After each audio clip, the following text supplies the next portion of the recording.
দেশভিত্তিক দীর্ঘ আন্দোলনে গুলিবিদ্ধ হয়ে হাসপাতালে ভর্তি থাকা ছাত্রদের সাথে যথারীতি অন্যায় করছে চিকিৎসকরা। এবার ঠিক এমনই কিছু অভিযোগ তুলেছে শিক্ষার্থীরা।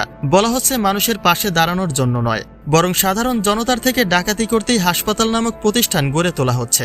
এখন প্রশ্ন হচ্ছে, সারা দেশে এতটা শান্তি শৃঙ্খলা বয়ে আনার পরেও হঠাৎ করে হাসপাতাল সম্পর্কে এই শিক্ষার্থীর এতটা ক্ষিপ্ত হবার কারণ কি? সে সকল বিস্তারিত জানতে একটা মুহূর্ত না টেনে সঙ্গেই থাকুন। কোটা সংস্কারের পরপরই দেশ সংস্কারের জন্য আবারও আন্দোলনে নেমে পড়েছিল সারা দেশের সাধারণ জনতা। আর তারই ভিত্তিতে পুলিশের গুলিতে আহতর পাশাপাশি নিহত হয় হাজারেরও অধিক শিক্ষার্থীরা। তবে আহতদের হাসপাতালে ভর্তি করলেও সেখানে মিলছে সবচেয়ে বড় বিপদ, অর্থাৎ গুলিবিদ্ধ শিক্ষার্থীদের 1 লক্ষ থেকে শুরু করে প্রায় 5 লক্ষের অধিক বিল বকেয়া বলে জানান দিয়েছে হসপিটাল কর্তৃপক্ষ।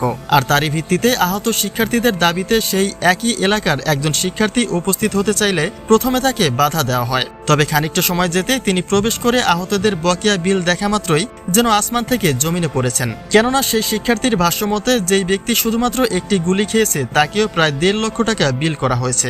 এমনকি যারা গুরুতর আহত ছিল তাদের প্রায় 5 লক্ষ টাকার উপরে বিল করেছে হাসপাতাল কর্তৃপক্ষ।